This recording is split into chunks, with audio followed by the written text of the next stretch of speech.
abençoe poderosamente, fazendo ainda menção da dupla Regivan e Vânia, amigos, enfim, todos os irmãos, tá bom? Deus abençoe todos os irmãos. Oséias capítulo 6, verso 4. Eu vou pregar aquilo que deveria ser o tema de todas as pregações. E é pela primeira vez que eu vou pregar esse tema, mas é um tema muito sério. Oséias capítulo 6, versículo de número 4.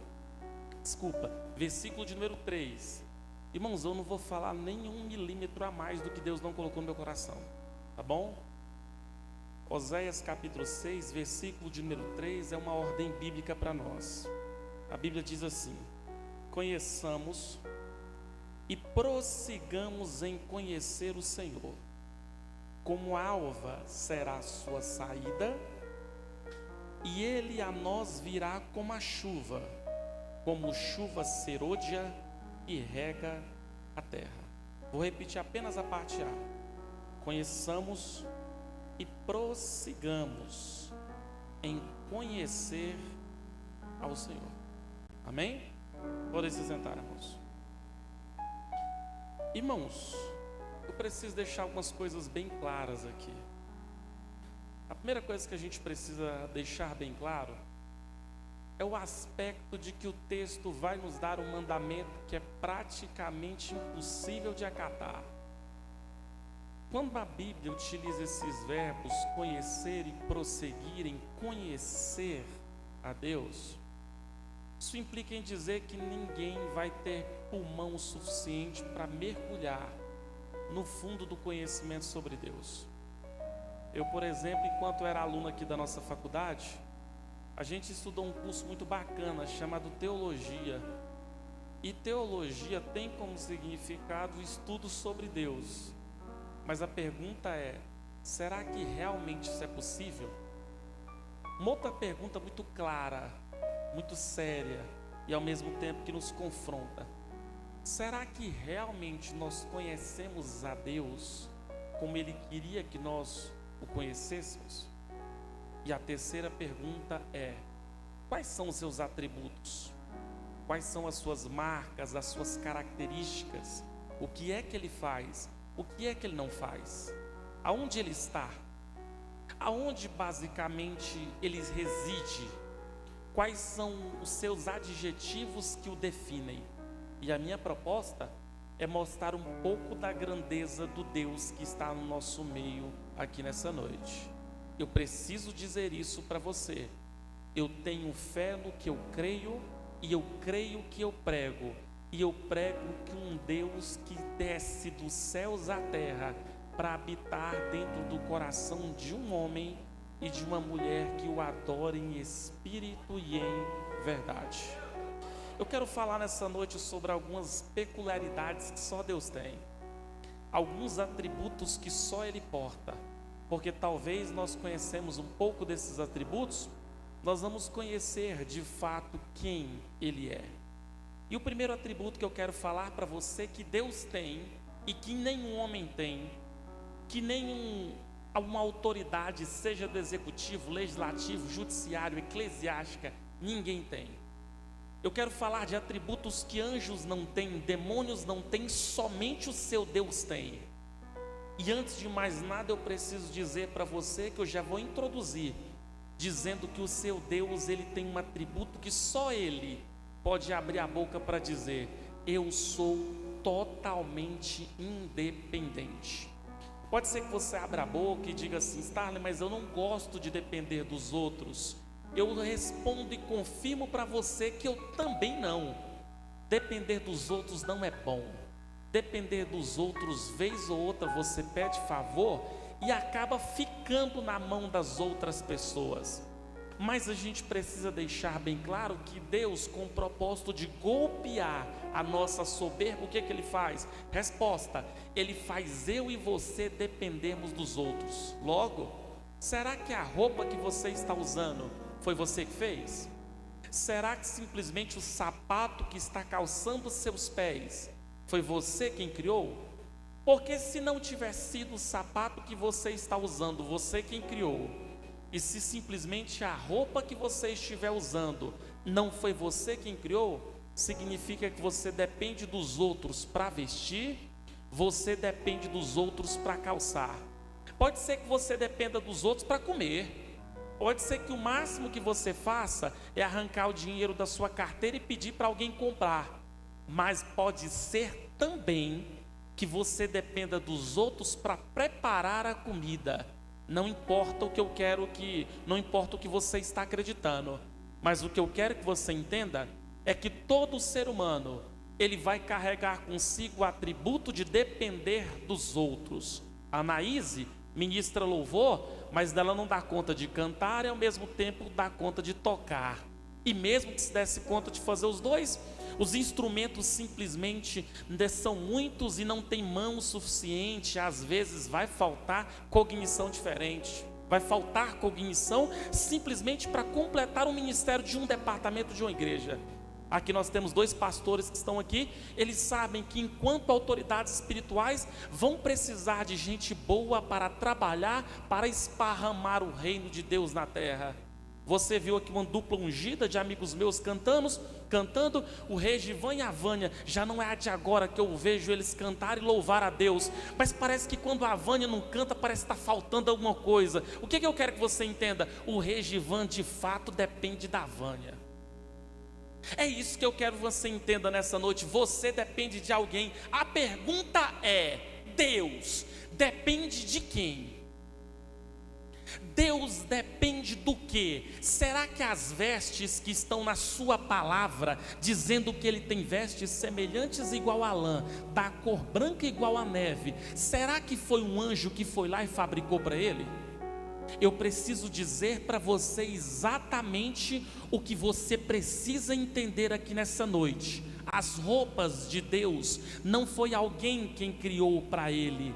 O seu trono não foi um arquiteto que foi lá e desenhou. Os seus decretos ele não precisa pedir opinião aos anjos, porque quando ele se levanta do trono e emite um decreto dos céus para a terra, de cima para baixo, ele não precisa pedir a permissão nem a autorização da sua criatura, porque ele é o Criador, ele é soberano, incomparável, o grande, o poderoso, o leão da tribo de Judá. A sua roupa ninguém fez, o seu calçado ninguém o criou.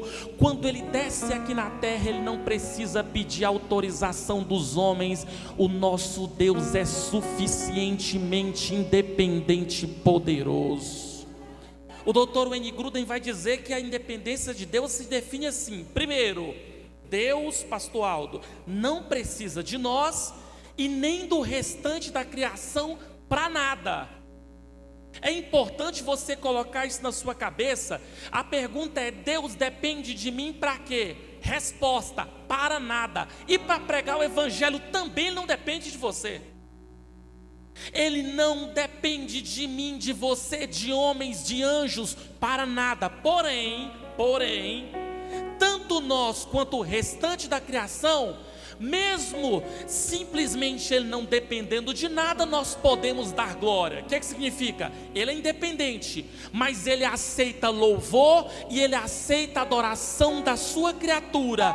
E de fato o louvor e a adoração da sua criatura pode fazer com que Deus aceite a adoração, o nome dele seja glorificado, ele abra os céus e envie a providência para a sua criatura, para o louvor e para a glória do seu nome. O que eu quero que você entenda? O que é que Deus disse sobre ele ser independente? Em Jó capítulo 41, verso 11, ele vai simplesmente fazer uma pergunta a Jó. Ele vai dizer assim: Jó, quem primeiro deu a mim? Olha, presta atenção o que Deus fala. Jó, quem primeiro deu a mim? E uma coisa vocês vão perceber: os nossos pastores que estão aqui, eu cito o pastor Santiago como amigo, sabe que simplesmente ele pastoreia uma igreja e é líder sobre uma igreja ungida, poderosa e bacana. Eu amo estar pregando aquela igreja. Mas o que eu quero que você entenda é que para ele estar ali, alguém acima dele foi lá e o colocou lá, e o impetrou lá, e colocou lá para que ele seja um canal de bênçãos na igreja. O que eu quero que você entenda? Independência é isso. Independente se alguém que está sobre nós vir e nos dar algo, vir e colocar algo em nossas mãos, um chefe, um líder, um gerente, um pastor, não importa. É isso que Deus está perguntando para Jó. Jó, quem é que me deu alguma coisa para eu ficar devendo alguma coisa para alguém? Você consegue perceber, mesmo com sono, a profundidade filosófica dessa pergunta? Quem é que pode dar algo para Deus e dizer assim: Senhor, eu estou te dando, mas durante um tempo o Senhor vai ficar me devendo um favor? Igreja, acredite no que eu vou lhe dizer. Deus não deve favor para ninguém. É Ele quem pergunta: Jó, quem primeiro deu a mim para que eu tenha obrigação de retribuir? Jó, pois o que está debaixo de todos os céus é meu. Sabe o que ele está dizendo? A fauna e a flora são minhas.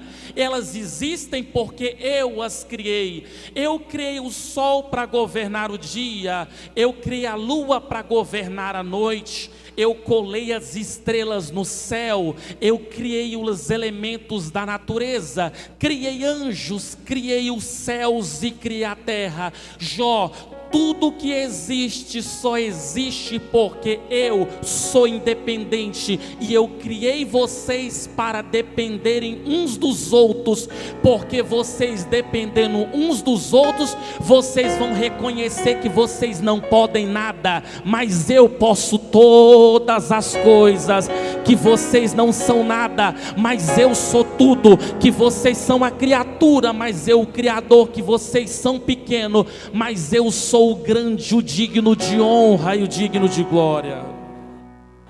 Opa! Primeira consideração que você precisa entender: Deus não deve nada a ninguém. Portanto, olha bem aqui para o Titi Starley e pega o que eu vou falar. Não abra a boca para dizer assim: Senhor, eu declaro, porque a sua declaração para Ele não vale de nada. O que eu quero que você entenda? Que Deus, ele é independente. Outra coisa, porque minha palavra hoje aqui é rápida: Deus, Ele é imutável. O que eu falo para meus alunos aqui da escola, eu vou falar para vocês aqui hoje. Imagina só que Deus, Jesus, estivesse vivendo nossos dias, e que Ele estivesse pregando hoje Ele pregou no Padre Pelágio, passasse aqui agora, entrasse para dentro da igreja, chegasse aqui e falasse assim: Starley, senta, porque quem vai pregar é eu. Se Ele cercasse essa igreja aqui com seus anjos, e Ele olhasse para cada um de nós, Ele olhasse para você e falasse assim: eu vou colocar quem você era no passado bem aqui no telão dessa igreja. Imagina só se ele fosse mostrar a sua aparência física há 10 anos atrás, 12 anos atrás, 15 anos atrás. Já vi foto do Daniel alguns anos atrás, mudou pouca coisa. Eu já falado do Edmar, mas o Edmar praticamente não mudou nada. Mas tem alguns que eu já conheço há alguns anos, e você vai perceber que quem você era, por exemplo, fisicamente há um tempo atrás, era mais magrinho, era mais gordinho, era mais feinho. Porque se a Bíblia diz da beleza das filhas de Jó, se tem gente bonita, porque pode ser que tenha gente que não seja tão bonita assim. Quem era você há alguns anos atrás? Por exemplo, quem era você do 0 aos 6 anos, que é do 0 aos 6 anos de idade, que é uma fase pedagógica de muito aprendizado? Por exemplo, você vai perceber que as crianças, olha só como é que eles são. As crianças, elas têm uma vantagem muito peculiar, que é delas. Elas amam se parecer uns com os outros. Lembra de você? Na frente da televisão, assistindo desenho, a galera mais antiga aí, que assistia Jaspion, sou da galera do Power Ranger. Depois foi vindo a galera do Dragon Ball, e foi vindo, o tempo foi passando. O que eu quero que você entenda? Quando anunciava no Bom Dia e Companhia, simplesmente a novelinha, mostrando aquelas mochilas, aquelas coisas. Crianças aqui são assim. Eles amam estar vestidos iguais, não é não, Jonathan? Eles amam ter a mesma mochila, ter o mesmo tênis incandescente à luz. Não tem problema nenhum, eles amam ser iguais uns aos outros. O problema, parceiro, é que chega na frase da pré-aborrecência, e esse é meu público-alvo aqui. Eles têm uma característica muito peculiares. Enquanto crianças amam ser iguais, os adolescentes amam ser diferentes. É por isso que algumas das meninas aqui pintam o cabelo de rosa, de azul, de laranjado. Tem alunos que vêm simplesmente com o pé de um tênis de um jeito e de outro de outro. E eles acham aquilo lá fantástico. O engraçado é que o tempo vai passando, eles vão chegando simplesmente na idade adulta. E aí já não acreditam mais em qualquer coisa. A gente ama ver boleto pago. É uma característica da fase adulta. A gente corre atrás de dinheiro, a gente já não vai mais para qualquer lugar, e a gente vai perceber que nossa psique vai mudando, não é isso, doutora Kylie? Vai mudando. O que eu quero que você entenda? Agora, eu e você, nós somos o que os filósofos gregos falavam, nós somos imutáveis. Os filósofos gregos chegaram a dizer: um homem nunca toma banho no mesmo rio 2 vezes, porque nem o homem é o mesmo, e muito menos a água corrente é a mesma. Agora repara na pergunta que eu vou te fazer. Se eu colocasse aqui no telão uma foto de Deus há 2000 anos atrás, ia mudar o quê? Resposta: nada. Sabe por quê? Porque Deus tem um atributo que é só dele. Qual? Ele é imutável. Deus é imutável no seu ser, nas suas perfeições, nos seus propósitos e nas suas promessas. Porém, Deus age e sente emoções, e age e sente de modos diversos, de situações diferentes. Esse atributo que Deus tem, que eu estou pregando, ele é chamado de inalterabilidade. Ele não muda. Ele simplesmente, quando desceu no Antigo Testamento, ele fazia o monte tremer, ele fazia a terra fumegar. No Novo Testamento, ele está dentro de um barco, que é um texto que mais me impressiona. Ele levanta a sua mão direita, levanta a sua mão esquerda, ele conversa com os elementos da natureza, e ele não apenas dá um conselho, pelo contrário, ele dá uma ordem. Ele diz assim: vento, mar, é uma ordem, aquieta-te. E assim, ó, ele vem fazendo milagres ao longo da história. Por quê? Porque o Deus de ontem é o mesmo Deus de hoje e será o mesmo Deus de eternamente. Agora tem uma pergunta muito séria a fazer para os irmãos. Deus não muda, Deus não altera, a sua essência é a mesminha. Mas será que Deus muda de ideia? Olha a pergunta que eu vou fazer. Será que quando ele emite um decreto, ele revoga o decreto que ele mesmo emitiu? Será que Deus pode mudar de ideia? Por exemplo, o salário do pecado é a... Fala comigo, é a... Toda alma que pecar essa... A pergunta é: por que você não está morto? Nós precisamos deixar bem claro algo aqui, para todo crente que ama a palavra aqui nessa noite. Se porém falarmos que Deus é imutável nos seus propósitos, vamos nos surpreender de uma realidade bíblica. Deus julga o povo, mas ele vez ou outra voltou atrás na sua palavra. Como assim, Starley, não heresia? Repare em Êxodo 39, do verso 9 a 14. Deus falou para Moisés: Moisés, eu vou destruir esse povo. Só que algo aconteceu. O povo não foi destruído por Deus. Você se lembra que a Bíblia diz que em Isaías capítulo 38, do verso 1 ao 6, a Bíblia diz que foi o Senhor, presta atenção, o Senhor falou a Isaías: Isaías, vai na casa do rei e diz assim: arruma tudo, parceiro, porque daqui a pouco a morte vai vir te golpear. Deus falou para Ezequias, para Isaías falar para Ezequias.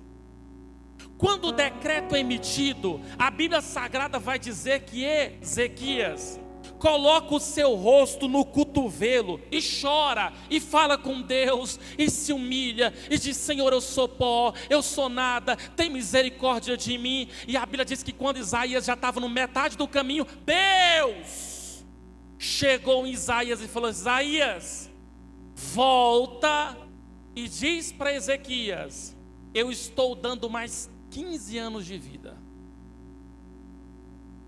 Você se lembra do decreto que Deus emitiu em Jonas 3,4? Avisa a cidade de Nínive que não vai ficar pedra sobre pedra. Mas Jonas prega e Deus revoga o decreto. O que eu quero que você entenda? Deus revogou o decreto de morte para os hebreus. Deus revogou o decreto de morte para Ezequias. Deus revogou o decreto de morte para Nínive. Deus revogou o decreto de morte para você. E a pergunta é: o que é que faz Deus revogar um decreto? Resposta: o povo se humilhou e Deus revoga o decreto. Ezequias se humilhou e Deus revogou o decreto de morte. Nínive se arrependeu e se humilhou. Deus revogou o decreto de morte. Você estava na estrada do pecado, ia direto para o inferno, mas se humilhou, reconheceu que nós somos a criatura e Ele é o Criador, e Ele revogou o nosso decreto que ia direto para o inferno. E a partir de agora vai se cumprir 1 Tessalonicenses 4,17: os céus serão abertos, o arcanjo Miguel vai tocar a trombeta e essa igreja vai para a nova Jerusalém celestial. Por quê? Porque a oração faz Deus revogar o decreto de morte. Escuta bem o que eu vou lhe dizer. Eu não sou pregador de frase de efeito emocional, mas eu sei do que eu vou falar. Tem gente aqui nessa noite que eu tenho certeza Deus está revogando o decreto de maldição, e o milagre haverá de se cumprir para o louvor e para a glória de Deus.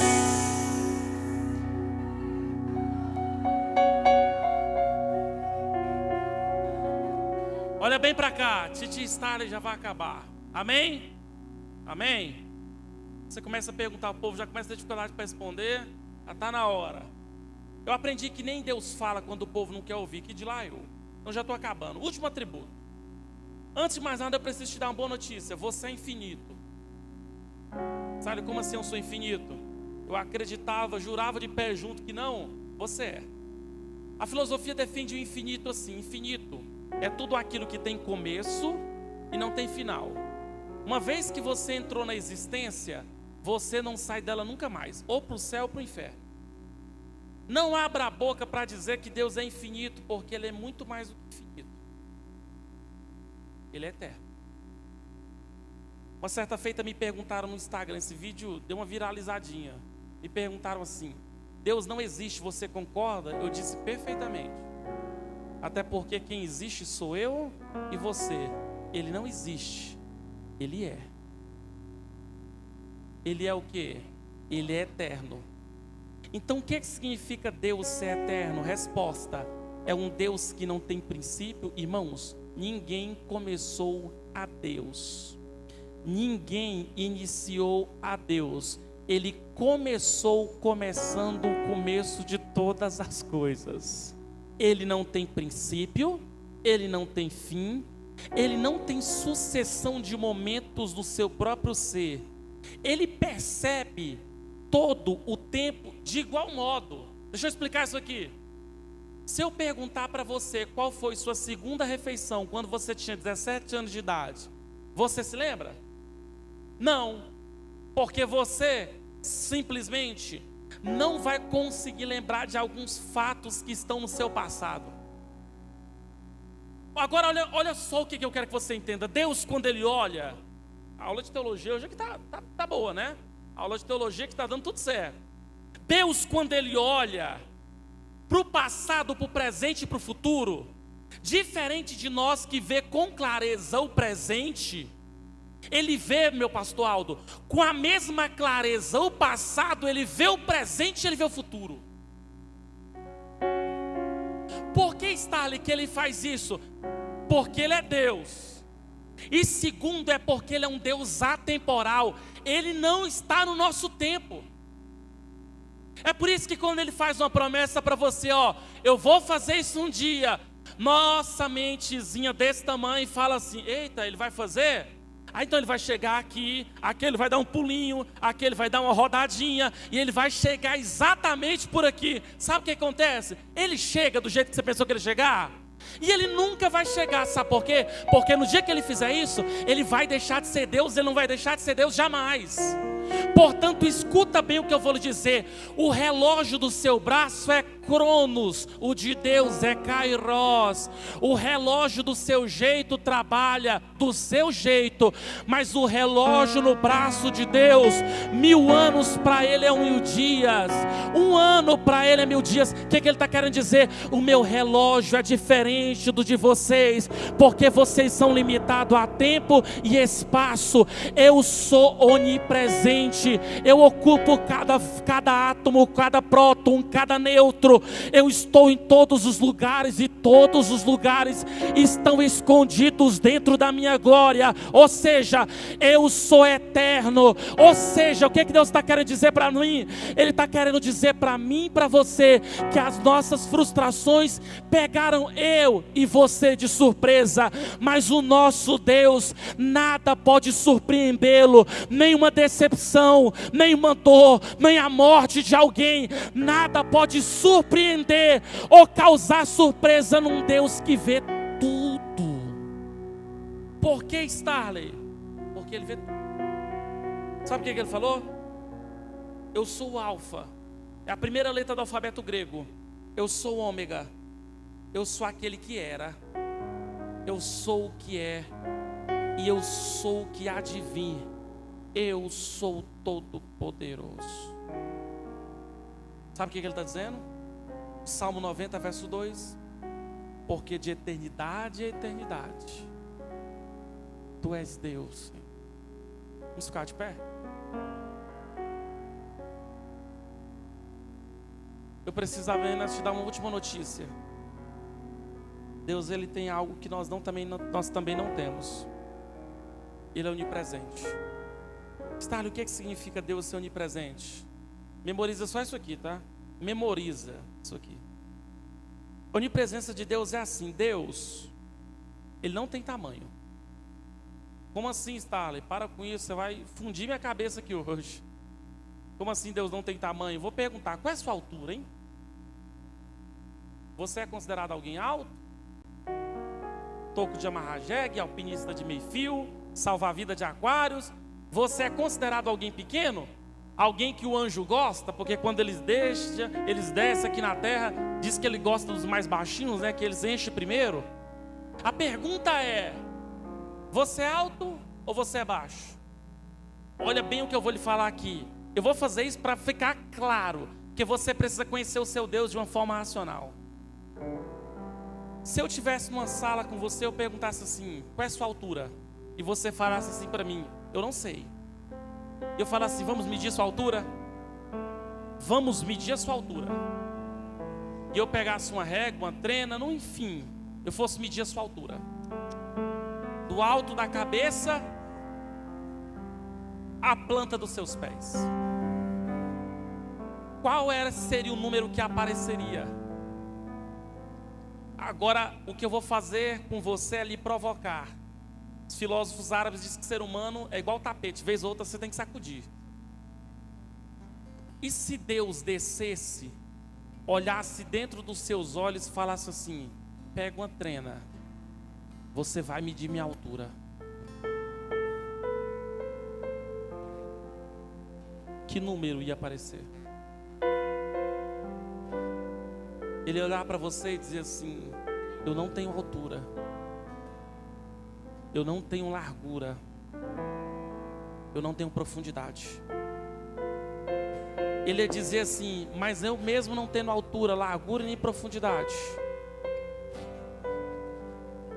eu vou deixar vocês me definirem, vocês me definem como onipresente. E talvez você olhe para mim e fale assim: o que é onipresente? Porque eu aprendi há anos que onipresença significa Deus está em todos os lugares. Vamos mudar o conceito hoje. Onipresença não é Deus está em todos os lugares. Onipresença, sabe o que significa? É todos os lugares é que estão em Deus. Então vou voltar a dizer para você algo que eu disse no começo da mensagem. Eu não sei quem faltou, mas o que eu quero que você entenda é que Deus está presente aqui nessa madrugada. Ele está presente para quê, Starley? Bom, segundo o Dr. Wayne Gruden, Ele está presente para abençoar o seu povo. Ele está presente para abrir portas para o seu povo. Ele está presente para cumprir promessas na vida do seu povo. E esse Deus que Oséias mandou conhecer e prosseguir, é esse mesmo Deus que está descendo na sede do Ministério Fama aqui nessa noite. E Ele está tocando a sua vida. E é a Ele que nós vamos cantar aqui nessa noite. Só um minuto, só um minuto. Olha para cá. Davi entendeu isso aqui.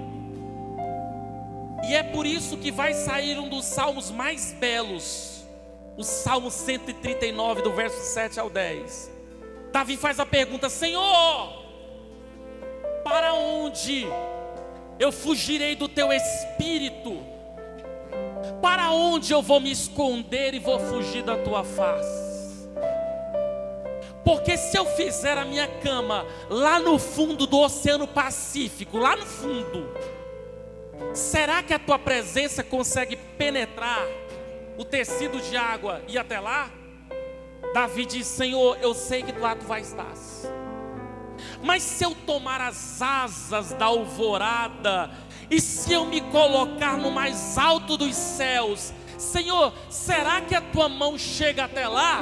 Davi está dizendo: Senhor, até ali, até no alto dos céus, a tua mão vai suster a minha vida. E ele termina dizendo: Senhor, para onde eu fugirei do teu espírito? Para onde eu vou fugir das tuas mãos? Porque se eu for para o deserto, ali tu estás. Se eu subir aos céus, ali tu estás. Se eu descer debaixo dos céus, até ali a tua presença estás. O que eu quero que você entenda é que Deus é imutável, Ele é independente, Ele é poderoso. E nessa noite Ele me inspira a falar para você: não coloque a sua fé nos homens, mas coloque a sua fé no Deus que é todo poderoso. Então sabe o que nós vamos fazer aqui para nós acabarmos?